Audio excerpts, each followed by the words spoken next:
The FFAR is a gun that used to rule Warzone. Nearly like 21% of people ran this gun on a loadout in March of 2021. And the KD ratio spoke for itself at that point, but as you see over time, the KD ratio decreased, the ranking decreased, and it's on its way back up, and that's what we're talking about today. But the pick ratio is still pretty stagnant right now. It's fairly low. But what makes the FFAR a good gun? What makes it a bad gun? What makes it actually work? So that's what we're going to dive into today. And before we dive into that, go ahead and hit like, hit subscribe, and let's get into it. So the first thing we're going to look at is the actual statistics of this gun versus the other gun that is kind of controlling the meta right now, which is the OTS-9. The OTS-9 is a fast-moving, fast-killing SMG, and it does phenomenal. Now, the FFAR is from a meta when we had the SMG or AR SMG meta, right?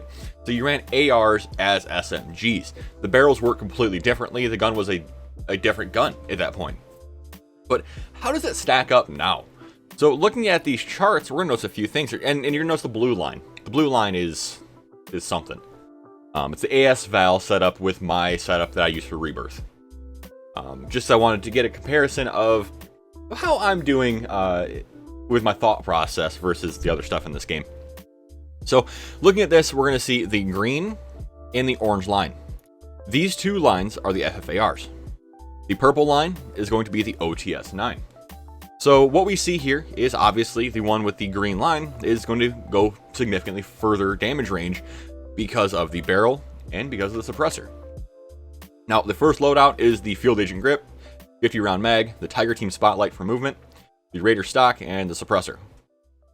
The other one is set up with the Task Force barrel, the Agency suppressor, the 50 round mag, Raider stock, and a Field Agent Grip.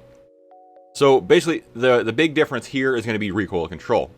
If you struggle with recoil control, the second loadout is more than likely going to be the way that you might want to go. The first one is if you're a little more skilled in the game, or if you have, a lot of up close and personal fights, this might be the way to go. And as we see, it's competitive with the OTS-9 with sprint fire, which is phenomenal, right? Yes, it is a full 100-ish milliseconds slower, so it does take longer to kill.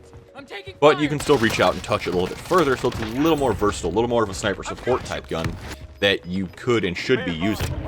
The gun kills extremely fast.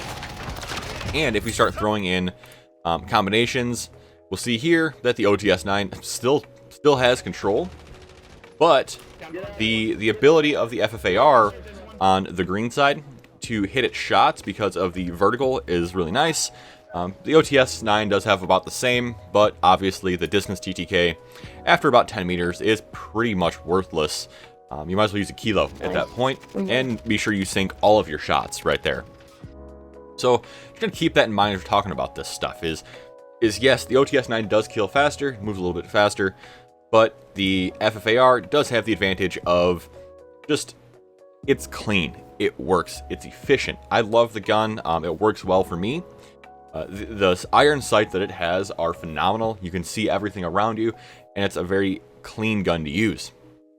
Now, the big key with this gun is the ADS movement speed, which, again, the OTS-9 does have control over. So, I mean, really, the FFAR is still viable, but it's just it doesn't compete with the current SMG meta like it used to. And the big reason for that is they had nerfed the movement speeds and they had nerfed the ADS times on the FFAR to make it a little more quote-unquote even as far as the gun goes, as far as balance goes. And it's the right move, right? I mean, the SMGs should be better SMGs, but my AS Val, are you curious about that? Let's talk about the AS Val for 1 second. We might do a whole video on that, but this is my loadout. Basically, all I'm using is the Merc foregrip, 5 milliwatt laser, 30 round mag, stapled grip, and the sleight of hand for the 30 round mag. So this gives me a nice fast reload, lets me have pretty tight hip fire.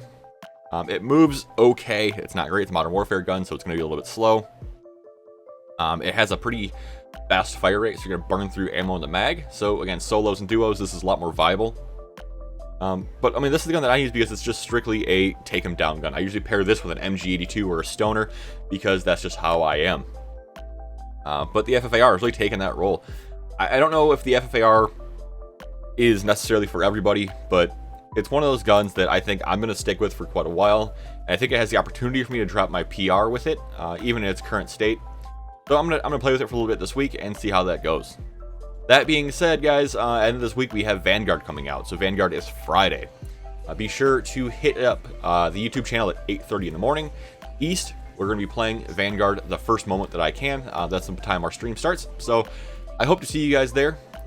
If not, hope to see you guys around. Hit subscribe to see more content just like this. Have a good one, guys. I'll see you around.